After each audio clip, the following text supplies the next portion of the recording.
Tere tulemast uude aastasse Vanapaugu põrgukööki. Sõbrad on hakanud mind juba imelikuks pidama, et söön ja teen aga mingeid salateid, et näost pidin olema juba punane, kuna seda punast peeti nii palju söön. Tegelikult ei ole asi üldse peedis. Asi on lihtsalt erinevates retseptides, mille põhikomponent ongi peet. Ja nüüd ma siis lähen tagasi oma igapäevase toimetuse juurde.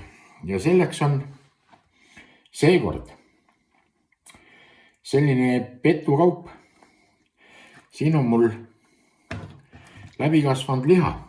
Näed, siin on ta selline, ta on päris kena, siin on seda taid ja kamarpuha peal, valuvelg ja puha. Ja see on nüüd mul korraks mitte keedetud, on lastud peaaegu keemise piiri peale, et see vaht siit enam-vähemalt välja tuleks. Ja see liha on mul nüüd siis pestud, pott on pestud ja nüüd ma panen selle asja käima. Ja selleks, et tuleks selline tõsine, ta ei ole praetükk, kuigi sa võid teda süüa ka kartuli kõrvale ja kui ta on meil soe. Aga mina tahan teda teha selliseks, et teda saab kasutada mitmel pool. Et sa võid teda kasutada mingi salati sees, näiteks kartulisalatit teed või lõikad väiksed kuubikud hiljem ja sa saad kas või makaroni peale teha mingi kastme. Aga põhiline on ikkagi see, et mitte nende keemiliste vorstide peale raha raisata, vaid puhast liha lõigata või leiva peale, näiteks tööle kaasa võtta või. Ja ma kujutan ette, kui sul selline tõsine tükk on seal leiva peal ja kui puhkeruumis sa sööd, siis kõikide pilgud on naelutatud sinu leiva peale. Need nad unustavad söömise üldse ära. All right, siin on mul nüüd, tead kui palju mul siin on? 1,5 kilo. Mul on 3 tükki selliseid. See oli üks suur tükk, ma siis lõikasin ta 3. Ja nüüd ma näitan, mis ma nüüd edasi teen. Asi ongi selles, et enne tuleb see nagu ära keeta või tähendab vaht siit lihasest enam-vähem, täielikult välja ei saa, aga enam-vähem kätte saada, et siis hiljem, kui sa nüüd selle paned uuesti keema, siis seda vahtu tuleks välja minimaalselt, sest suurem osa on ära tulnud. Ja siia nende lihade juurde ma siis panen nüüd üks suuremat sorti räpinasipul, nii siia vahele, ja teine väiksemat sorti, see on kuskilt sealt, Kalaste kandist või. Selle mahub siia. Siis on mul siin 4, mul pidi olema rohkem, miks mul on 4? 4, no ju siis pidi olema 4. 4 suurt küünt on küüslauku, need lähevad siia. Et miks ma küüslaugu pastat siia ei kasuta? Ma seda pastat ei kasuta, kuna selle vedeliku pärast ma viskan ära ja pastat ma saan mujale kasutada. Suppide sisse ja see, ühesõnaga laisk miis. Siis on siin mul nüüd niisugune lugu, vaata. Siin on mul loorbeerilehed, need on hästi väiksed, seal oli koti põhjast oligi puru. Ütleme, siin on 4 keskmist loorbeerilehte, siis on siin köömned, siis on siin vürtsiterad ja tšilli maitseaine. Tähendab, tšilliseemned on siin jahvatatud ja midagi veel siin sellist idamaist.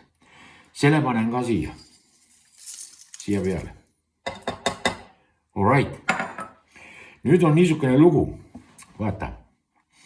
Siia selle koguse peale, mul on siin 1,5 kilo liha.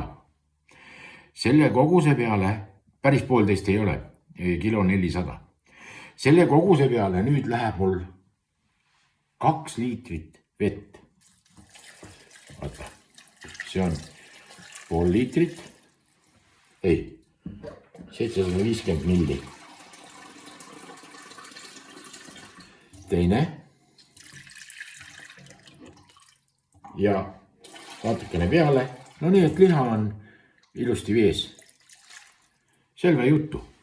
Nii, siis on nüüd selline asi, mida tavaliselt ei kasutata. Kuna see retsept on pärit Moldaaviast, siis nemad teevad osasid asju väga teistmoodi ja mina tahangi nüüd katsetada seda Moldaavia tüüpi nagu seda liha. Siis läheb mul nüüd siia selle 2 liitri vee kohta 2 kuhjaga teelusikatäit soola. Soola rohkem ei pane, sellepärast, et siia läheb peaaegu täis pudel tumedat soojakastet. Nii, selle panen siia tühjaks. See annab sellele lihale sellise kena värvi. All right. Ja nüüd tuleb siis see kõige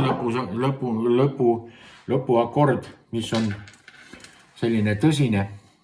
Siin on mul 2 liitri kohta 200 milligrammi 9% äädikat. Ja selle äädika ma valan ka siia.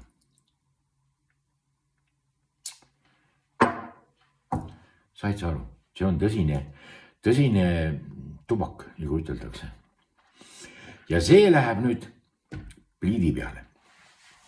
Kui see värk läheb keema, siis sa keerad tule hästi väikseks ja madala tule peal, nii et jeeli pulp, tasakesi pulbistab sealt siis tund aega. Siis keerad tule alt ära, kui sul on tuli alt ära keeratud. Siis sa lähed köögist minema. Jätad sinna pliidi peale või kui tahad, tõsta kuskile ukse taha jahtuma, aga ukse taha päris naabritele need ju ära virutavad. Või läheb mõni koer mööda. Huntidest ma ei räägigi. Hundid nood võtavad kohe koos potiga. Ja siis, kui on maha jahtunud, siis tõstad siit veest välja ühe kaupa. Ja vaata, siis on seda küüslaugu pastat vaja. Sest siis sa segad nendest maitseainetest, mida sa tahad ise. Kes paneb musta pipart, kes tahab teravamat, paneb sealt tšillit, kmeelisüneli, mida iganes teed sellise määrde. Natukene olivõli.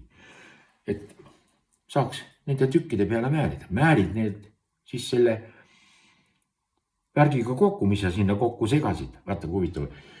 Sega kokku ja siis selle värgiga, mis sa kokku segasid, siis selle segatud asjaga segad siis need asjad kokku. Keeruline lugu. Siis keerad toidukile sisse ja pane külmkappi. Ja seisab järgmise hommikuni näiteks. Ja järgmine hommik on ta juba paranenud tahenenud, siis need pekitriibud, mis siin vahel on, et need ka siis hanguvad paremini ära kõik. Ja siis sa saad seda leiva peale lõigata või lõigata ükskõik kuhu tahad. Ja kui sa seda värki korraga ära ei söö ja vaevalt, et sa korraga ära sööd, teed palju sa teed. Siis võid rahulikult panna sügav külma, seal seisab pool aastat või kauemgi. Ta ei seisa nii kaua, sellepärast sööta ära enne. Võt nii. Moldaavia lugu on siis selline nüüd. Aga need põhilised, mis ma neid salateid tegin ja neid ma tegin nagu grusiinide järgi. Ja siis mul tuleb nüüd, ma ei ole eriti palju ei ole grusiinide anekdoote nagu kuulnud nende kohta. Aga siis, kui ma nüüd lõpuks ühte kuulsin, siis see oli väga iseloomulik grusiinidele, kuna nad on mägedes karjatavad lambaid seal. Ja siis oli seal ühes väikses külas seal mägede vahel oli nagu kohvik. Ja läheb siis üks karjus sinna kohvikusse ja vaatab, väljas olid ka lauad. Et üks teine lambakarjus suur paha peas ja mis neil on need suurte valakutega need lambanahksed ürbid. Ja malelaud on ees ja tema vastas istub lammas. See tulnud karjus küsib siis, et kurat, mis teed? Mis ma teen? Sa ei näe, ma oled mingi lambaga. Aga kellega ei ole ju, kellegi teist ei ole ju. Aga kuidas teil läheb siis? Mis ta läheb? Lammas on ju lammas. Lammas on lammas, jah. Kuidas teil siis seis on? Kaua te mängite juba? Ei ega siin midagi, et praegu on viigis 2-2. proovige, kui on huvi selle liha vastu. Kui ta mul ükskord valmis saab, eks ma siis panen mõne pildi üles, milline ta siis välja näeb ja seda ma ei saa muidugi üles panna, kuidas ta maitseb. Aga muud asjad, kui teil jäi meelde, kui ei jäänud, keri natuke tagasi, vaata üle. Kõige paremat teile ja ikkagi alati rõõmus ja heas tujus. Kohtume!